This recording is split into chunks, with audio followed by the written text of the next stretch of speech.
मानो तो मौज है, वरना समस्या तो हर रोज है। रोंग डाटा बीमारी पैदा करता है।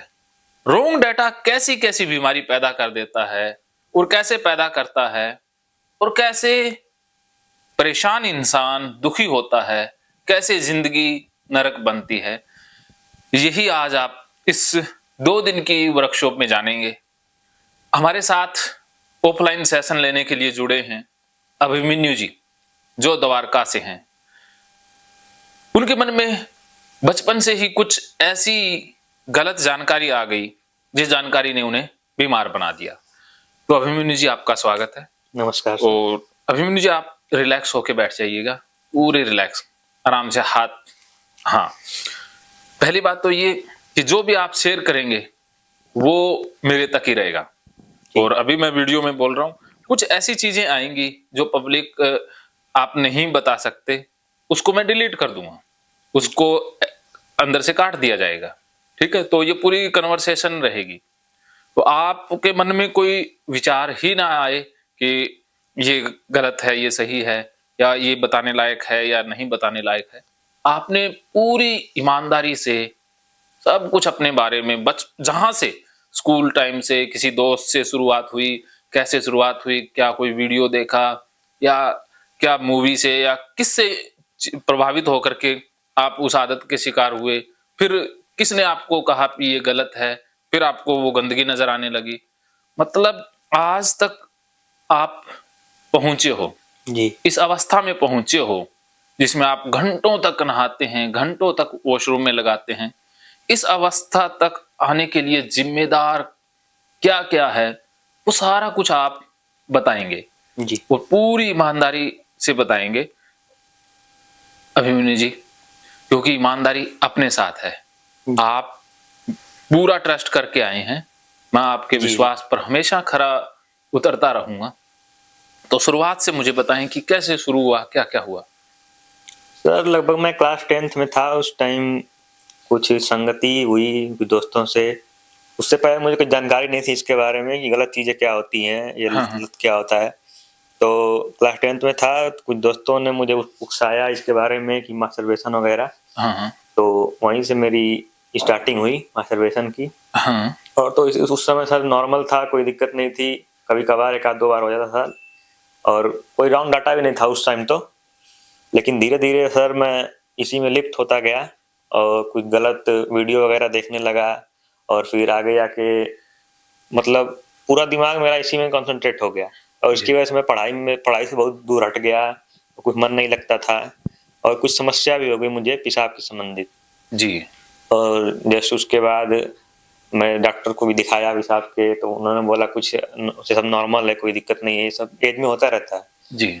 आगे जाके मेरे साथ ऐसा हुआ कि लगभग 3-4 साल बाद मैं तो पहले भी बीमारी को नॉर्मल मान लिया था, छोड़ दिया, उसको इग्नोर कर दिया, कोई बीमारी नहीं है, वो नॉर्मल चीज है। फिर 3-4 साल बाद ऐसा लग रहा है कि मतलब वो कुछ गंदा चीज है। अच्छा अच्छा, वीर्य या मास्टरबेशन? वीर्य। अच्छा जी। लगभग 4-5 महीने पहले मैंने मास्टरबेट करना ही छोड़ दिया, डर की वजह से कि बीमारी है हमारी और बढ़ती जाएगी और आगे जाके बहुत परेशानी होगी। तो मैंने एकदम पूरा ड्रॉप कर दिया उस मास्टरबेशन को। और इस समय हालत ये है कि सर अगर मतलब पेशाब भी हाथ से छू लिया जाए तो ऐसा लगता है कि बहुत गंदा है वो, मतलब उससे गंदा दुनिया में कुछ हो ही नहीं सकता। पेशाब या वीर्य? मतलब पेशाब के माध्यम से कुछ वीर्य टाइप भी निकलता था, चिपचिपा टाइप। तो ऐसा लगता है कि उससे गंदा दुनिया में कुछ हो ही नहीं सकता। बिल्कुल जी। और ऐसा हो गया कि मैं बहुत ज्यादा हाथ धोने लगा, फिर टंकी वंकी धोने लगा, बस जो भी छूता है उसको धोने लगता था। और मतलब ऐसे मैं लेटा हुआ हूँ, रात को सोया हुआ हूँ, अगर बाथरूम गया तो ऐसा लगता है कि मतलब सोते टाइम कहीं ना कहीं हाथ लगा ही होगा। तो उस टाइम फिर जाके मैं गया, दरवाजा खोला तो ऐसा लगा दरवाजा भी गंदा हो गया। अच्छा। और फिर अंदर गया, टंकी छुआ, टंकी भी गंदा हो गया। मतलब जो निकलते टाइम जब मैं वापस आया तो सब फिर धोने लगा दोबारा, ताकि ऐसा रहे मतलब संतुष्टि हो जाए मन को, ही गंदा ना। और यदि मतलब गलती से मैं छूट गया कि मैं धो नहीं पाया तो और किसी ने जाके दोबारा उससे छू दिया उस टंकी को। अच्छा। और मुझे पता लग गया कि उसने छुआ है। तो ऐसा लगता है मैंने बहुत बड़ा पाप कर दिया और मैं कभी उसे भूल नहीं सकता। जी सर। पाप कर दिया। ये पाप का विचार कहाँ से आया? वही सर, कुछ वीडियो वगैरह देखा यूट्यूब पे, उसमें दिखाया गया कि वीर जो होता है बहुत गंदा चीज होता है। किसका वीडियो था? कौन ऐसा घटिया इंसान था जिसने ऐसा कहा वीर्य गंदा है? और वो तो याद नहीं है, लेकिन कुछ कोई पॉपुलर यूट्यूब चैनल था कोई, ना जाने। कोई बात नहीं, पॉपुलर हो चाहे कुछ भी हो, जी आप हम देखो, मैं बोलूंगा कि चाहे किसके कितने भी सब्सक्राइबर हो, मिलियनों हो, लेकिन जो गलत डाटा भरता है वो मानवता का दुश्मन है। जी और अपनी तरफ से प्रयास मैं भी करूंगा, आपको नहीं कह रहा, मैं करूंगा कि उसके खिलाफ भी मैं ये वीडियो में बताऊं कि उसके वीडियो देखोगे तो फंसोगे। आप नाम बता सकते हैं, जो आप बताओगे वो कट हो जाएगा, मैं बोलूंगा वो रहेगा। तो कौन सा किसका चैनल था? ये अब याद तो नहीं आ रहा उसका, बता देंगे बाद में फिर। हाँ बता देना। लेकिन आपने जो देखा फेमस था नहीं, वो फ्रॉड था। जी आपने फ्रॉड को फेमस मान लिया। जी जी। हाँ, वो चैनल फेमस नहीं था, वो क्या था? फ्रॉड। फ्रॉड था। जो इंसान अवैज्ञानिक जानकारी दे, जिसके पास कोई साइंस की नॉलेज नहीं, जिसको पता ही नहीं कि वीर्य कैसे बनता है, वो गंदा बताए, तो क्या उसकी बात का यकीन करना चाहिए? जी नहीं। तो आपने यकीन करके ही तो बीमारी पाल ली है। जी जी। हाँ, इसके आगे क्या हुआ? फिर वही, अब तो कब कुछ बंद है कोई, और बहुत ज्यादा मन में उलझन होती रहती है हाँ उसी को लेके। हमेशा ध्यान उसी पे रहता है कि पेशाब सही से नहीं हो रहा, पेशाब लगा हुआ है, पेशाब करने गए तो पेशाब सही से नहीं हुआ, हाँ। मतलब एक बार पेशाब कर लिए फिर दोबारा लग गया, ऐसा अच्छा। लगता रहता है हमेशा। और जब भी पेशाब किया तो उसके बाद जब तक साबुन से हाथ में धोते तो संतुष्टि नहीं मिलती, 3-4 बार ऐसा लगता है पानी से हाथ धोए तो साफ ही नहीं हुआ, मतलब कि किसी को छू देंगे या फिर कोई कुछ सामान को टच कर देंगे तो वो गंदा हो जाएगा। बिल्कुल गंदा होता नहीं है, लेकिन लगता रहता है। जी। ऐसा दिखता नहीं है कि हाथ में कुछ लगा हुआ है, हाँ, लेकिन लगता मन है में लगता है। कुछ, मतलब कुछ उसका अंश लग गया होगा, जिसे छुएंगे कुछ तो गंदा हो जाएगा। बस वो एक धारणा मन में बैठ गई है, जी उसी को सच मान लिया है, जी जी। उसी की वजह से जिंदगी झंड हो गई। जी। अभी आप क्या सोच रहे हो? अभी मन में क्या आ रहा है? अभी तो यही आ रहा है कि मतलब नहाए धोए थोड़ा सा, साफ सुथरा नहीं लग रहे हैं, अपना अंदर से एंजाइटी फील हो रही है थोड़ी बहुत। अभी इसी वक्त? जी। अभी किस चीज की एंजाइटी? वही पेशाब वाली समस्या की। पेशाब ऐसा लग रहा है कि लगा हुआ है, जाएंगे तो होगा नहीं, उसी को लेकर हमेशा परेशान रह रहे हैं, मतलब ध्यान हमेशा उसी पे रह रहा है। पेशाब लगा हुआ है, हो नहीं रहा। जी। हाँ, ये चाय ले लो, आप चाय पकड़ते रहो, पीते रहो साथ के साथ।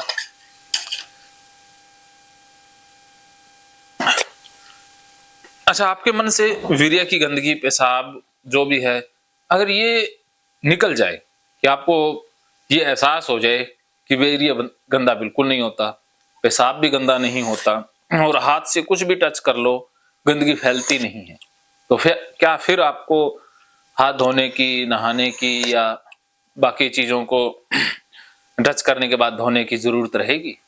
जी देखिए, अगर मतलब गलती से लग भी गया अनजाने अनजाने में, तो अगर मैंने छू भी दिया तो मतलब ऐसा मन से निकालना है मुझे कि वो गंदा नहीं है, मतलब बिल्कुल। और वो मतलब मैं मतलब पापी ना बनूं आगे जाके, बस आपके कांटे हैं, जैसे देखो हमारे पैर में कांटा लग जाए तो वो दर्द देता है ना, जी जी उसी प्रकार अगर हमारी सोच में कांटा आ जाए तो वो भी हमें परेशान करता है। जी तो ये जो पापी होने का कांटा है वो दिमाग में है।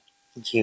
पापी कौन होता है, क्या पाप होता है, ये अगर आपको पूरा क्लियर हो जाए तो, और आपको लगे कि मैं पापी हुई नहीं, आपसे कोई पाप कभी हुआ ही नहीं, तो फिर तो कोई दिक्कत नहीं। जी नहीं। बस चलिए, हमारी 2 दिन की जो चर्चा है वो इसी बात पर रहेगी कि आपके दिमाग से 2-3 कांटे उनको निकालना है। एक तो पेशाब की गंदगी, एक वीर्य की गंदगी और एक पापी वाला, 3 कांटे।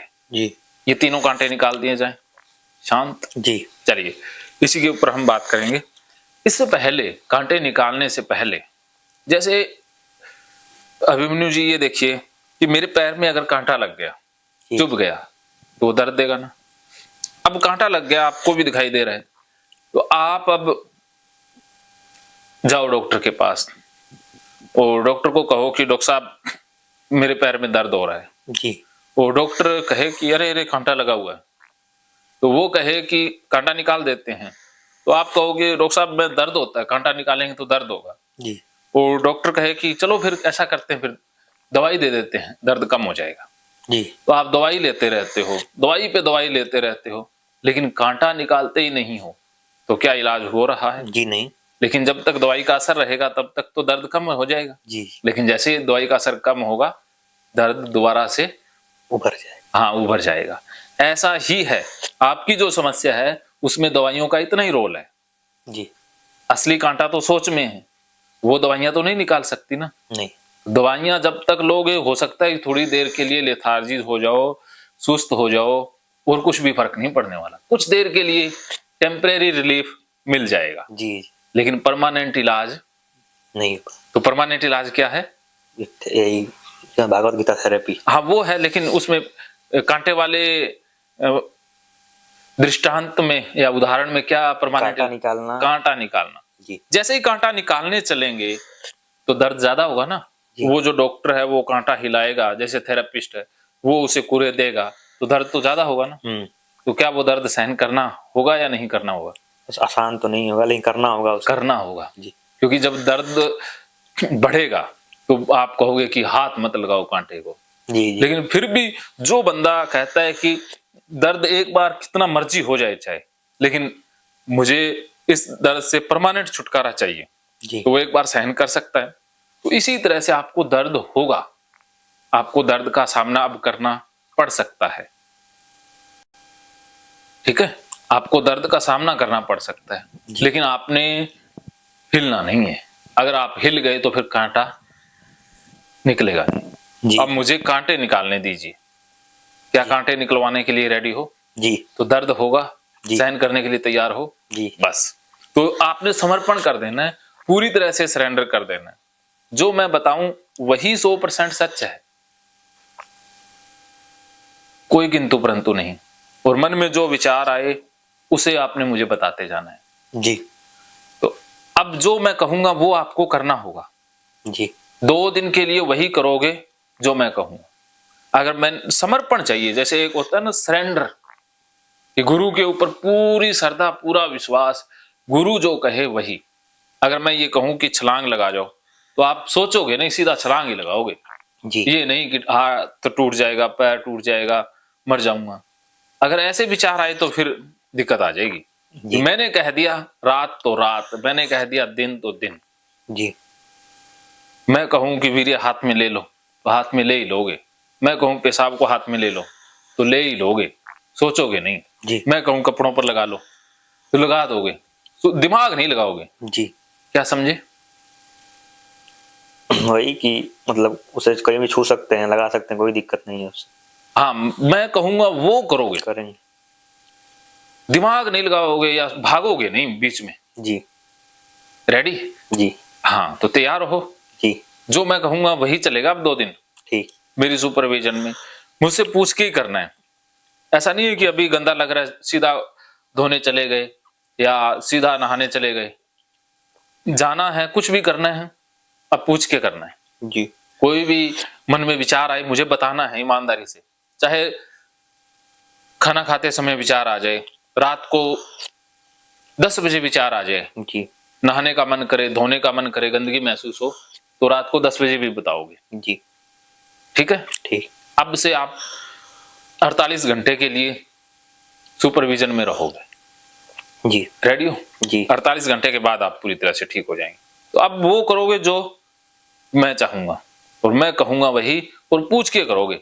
अपनी मर्जी से कुछ नहीं करने वाले, जी। क्योंकि आपकी मर्जी नहीं चलती, ओसीडी की मर्जी चलती है। ये धोना, पोंछना, नहाना ये आप नहीं कर रहे अभिमन्यु जी, ये आपकी ओसीडी करवा रही है। क्या समझे? ये ओसीडी परेशान कर रही है मुझे। हाँ, आपके अंदर एक ओसीडी नाम का राक्षस बैठा हुआ है, जी। वो करवाता है। क्योंकि जब आप वॉशरूम में जाते हो तो वो राक्षस हावी हो जाता है ना, फिर आप कहाँ होते हो? वो जो चाहता है वही करते हो। वो कहता है यहाँ गंदा है तो वहीं साफ करने लग जाते हो ना। उस समय आप गुलाम बन जाते हो जी। कोई भी कुछ भी कह दे, चाहे बम फूट जाए कहीं, चाहे धरती उलट पुलट हो जाए, लेकिन आपको जो राक्षस कहेगा वही करते हो ना जी। ऐसा है जी या नहीं है? है सर। एग्जाम छूट सकता है लेकिन आपके मन में अगर राक्षस आ गया तो वो राक्षस की बात आप नहीं टाल सकते। जी सर, एग्जाम्स मैंने छोड़ भी दिए, कुछ लड़कों से दिलवा रहे थे बीच में। हाँ, लेकिन अब उस राक्षस को आप मारेंगे तो इसके लिए आपने मेरा साथ देना होगा। जी जी।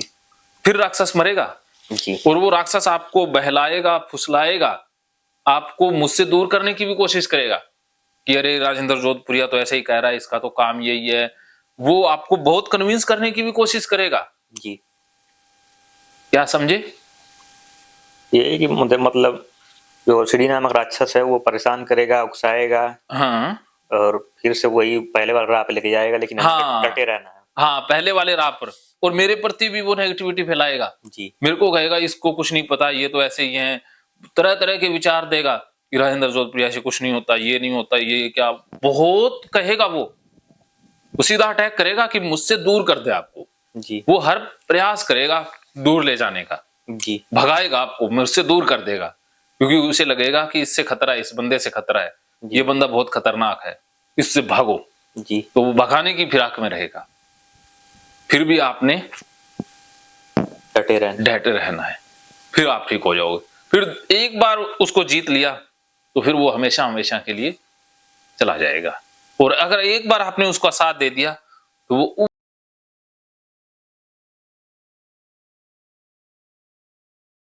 महकेंगे फिर से खुशियों के रंग भगवत गीता थेरेपी कोर्स के संग। इतिहास का पहला ऐप जो गीता के माध्यम से ओसीडी डिप्रेशन का इलाज आसान बनाएगा।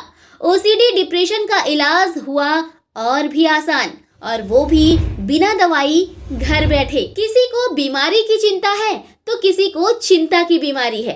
भगवत गीता ने लाखों करोड़ों का जीवन बदला है और आपका भी बदलेगा। गीता थेरेपी कोर्स में आपको मिलेगा सभी 11 प्रकार की ओसीडी का संपूर्ण इलाज, जैसे गंदगी का वहम, बार बार हाथ धोना, बार बार सफाई करना, बार बार लॉक दरवाजा चेक करना व अन्य सामान की चेकिंग बार बार करना, एक ही विचार बार बार आना, नुकसान व मरने मारने का विचार आना, HIV, rabies, cancer, heart attack का विचार आना, IBS और नींद न आने की समस्या का हल गीता कोर्स में मिलेगा। आत्महत्या वाले विचारों से मुक्ति भी गीता थेरेपी कोर्स से मिलेगी। राजेंद्र जोधपुरिया ऐप पर आपको ओसीडी से संबंधित राजेंद्र जोधपुरिया की किताब भगवत गीता के मनोवैज्ञानिक रहस्य और अन्य टिप्स पढ़ने को भी मिलेंगे। गीता है महान थेरेपी। गीता में CBT, हिप्नोथेरेपी, माइंडफुलनेस, ERP व अन्य बहुत सी साइकोथेरेपीज का समावेश मिलेगा। राजेंद्र जोधपुरिया ऐप एक, फायदे अनेक। आज ही प्ले स्टोर से डाउनलोड करें, लिंक डिस्क्रिप्शन में है। तो देर क्यों, अभी जाइए डिस्क्रिप्शन में और लिंक पर क्लिक करके प्ले स्टोर से अभी डाउनलोड कीजिए राजेंद्र जोधपुरिया ऐप और पाइए अपनी सभी समस्याओं का हल। मानो तो मौज है, वरना समस्या तो हर रोज है।